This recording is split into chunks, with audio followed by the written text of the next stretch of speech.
శ్రీమాత్రే నమ. జయ గురు దత్తాత్రేయ నమ. కన్యారాశి వారికి మే 10వ తారీఖు నుంచి 16 మధ్యలో జరగబోయే వార ఫలాలు పరిశీలించినప్పుడు మరి కన్యారాశి వారికి శుక్రగ్రహం చాలా అనుకూలంగా ఉండడం జరిగింది. ఈ వారం అంతా కూడా మే 14 వరకు భాగ్యస్థానంలో శుక్రగ్రహ సంచారం స్త్రీలకి అనుకూలత ఏర్పడుతుంది. అంటే స్త్రీలకి 9వ స్థానమే చాలా ఇంపార్టెంట్ అన్నమాట. వారి వివాహం 9వ స్థానం బట్టే మనకి డిసైడ్ అవుతుంది. పిల్లలు సంతానం కూడా 9వ స్థానం బట్టే డివైడ్ అవుతుంది. ఆఖరికి వాళ్ళ అదృష్టం సౌభాగ్యం కూడా 9 బట్టి ఉంటుంది. మరి ఈ కన్యారాశి వారికి 9వ స్థానంలో శుక్రగ్రహ సంచారం వల్ల ఇది స్త్రీలకి వారిలో ఉన్నటువంటి ఆత్మవిశ్వాసం పెంచుతుంది. మీరు ఏ రంగంలో ఉన్నప్పటికీ కూడా సినిమా రంగంలో ఉండొచ్చు, లేదంటే స్వయం ఉపాధిగా చేసుకోవచ్చు, చిన్న చిన్న చేతి వృత్తుల్లో అయినా ఉండవచ్చు. అటువంటి వారికి ఇది గొప్ప నేమ్ అండ్ ఫేమ్ రావడం జరుగుతుంటుంది. మీ యొక్క టాలెంట్కి తగిన గుర్తింపు రావడం జరుగుతుంటుంది. అలాగే స్త్రీలకి కొంతవరకు వివాహ ప్రయత్నాలు కొంతవరకు ఫలించే అవకాశం ఉంటుంది గట్టి ప్రయత్నం మీద. మరి 14వ తారీఖు తర్వాత శుక్రుడు 10వ స్థానంలో రాబోతున్నాడు. అంటే 10వ స్థానం అన్నది కర్మస్థానం, వృత్తి స్థానం కాబట్టి ఇది స్త్రీలకు కొన్ని కొత్త అవకాశాలు తీసుకురావడం జరుగుతుంటుంది. ప్రధానంగా గురువుతో కలియడం జరిగింది. ఇక్కడ కన్యారాశి వారికి శుక్రుడేమో ధనభాగ్యాధిపతి, అలాగే గురువేమో సప్తమాధిపతి. ఈ 2 గ్రహాలు కలగడం వల్ల వివాహపరంగా దూరమైనటువంటి భార్యాభర్తలు కానీ దూరమైన ప్రేమికులు కానీ తిరిగి కలుసుకోవడం జరుగుతూ ఉంటుంది. అంటే మీ మధ్య ఉన్నటువంటి అపోహలు ఏమైనా తొలగిపోయి చక్కగా మళ్ళీ రాజీ మార్గంలోకి రావడం జరుగుతూ ఉంటుంది.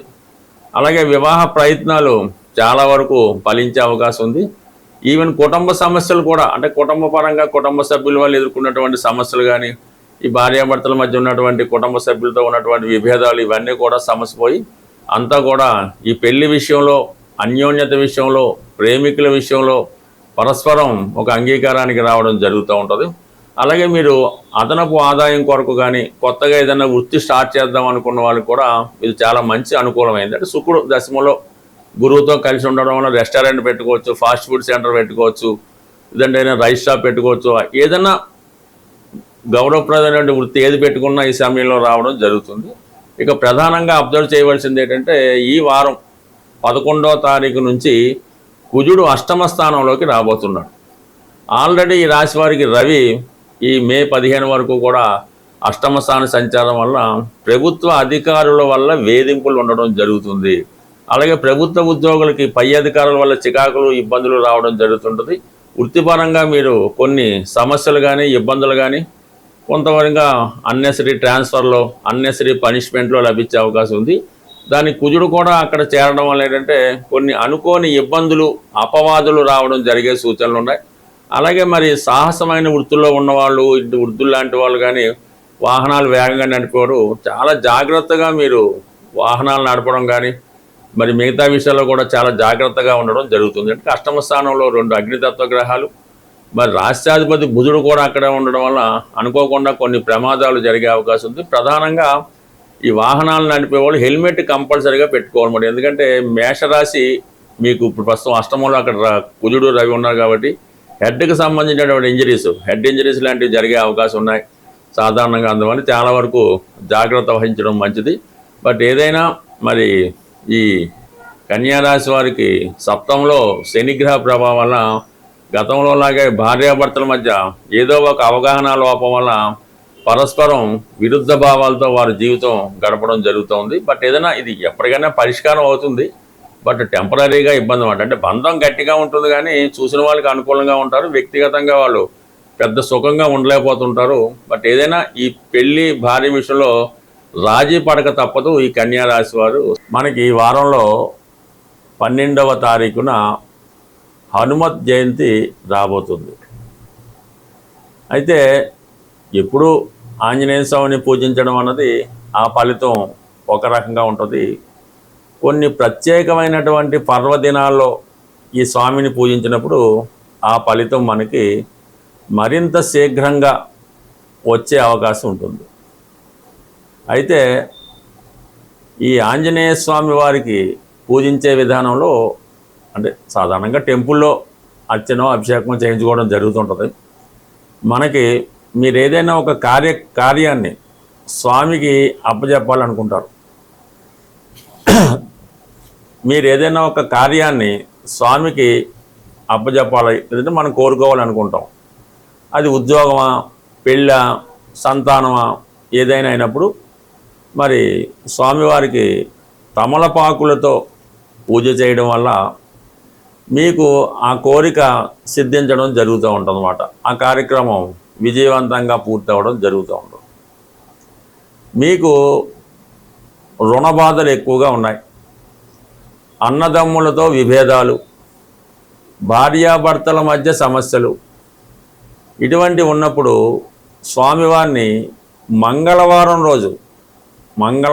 రోజు మరి సింధూరంతో అభిషేకం చేయడం వల్ల ఇటువంటి సమస్యలకి పరిష్కారం దొరుకుతుంది.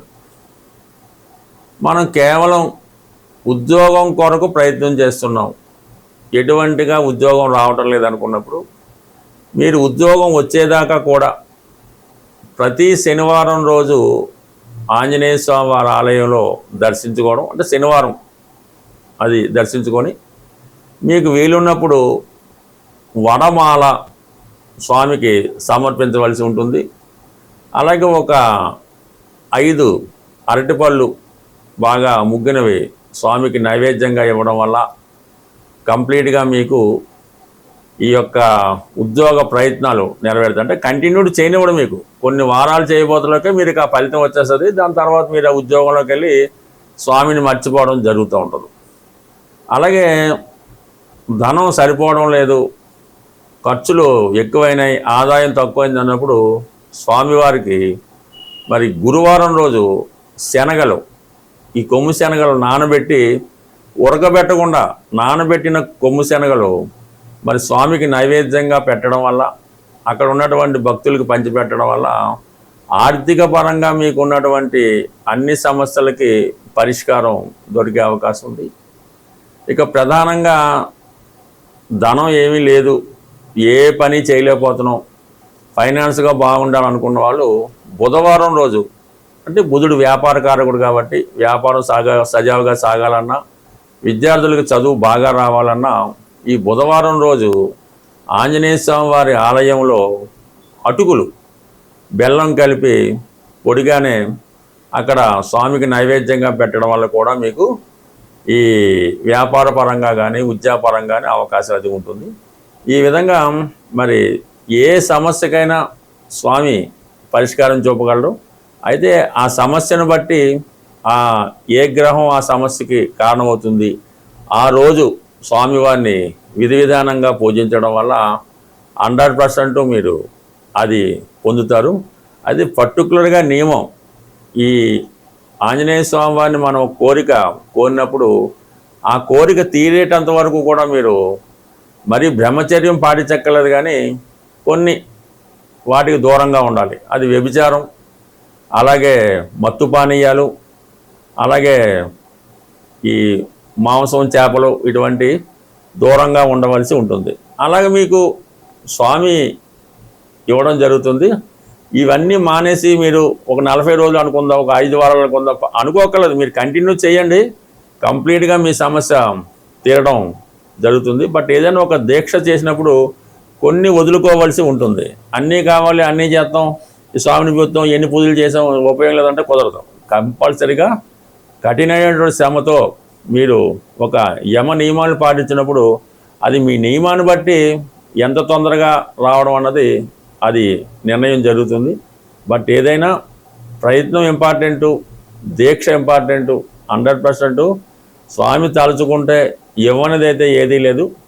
అయితే కొన్ని ప్రసిద్ధ దేవాలయాలు ప్రతి ప్రాంతంలో ఉండడం జరుగుతాయి. అలాగే హైదరాబాద్లో ఉన్నటువంటి కొన్ని ప్రముఖ దేవాలయాలు, వాటిని తెలుసుకొని సందర్శించడం వల్ల బ్రహ్మాండంగా మీ జీవితం లైఫ్ టర్న్ తీసుకునే అవకాశం ఉంటుంది. స్వస్తి.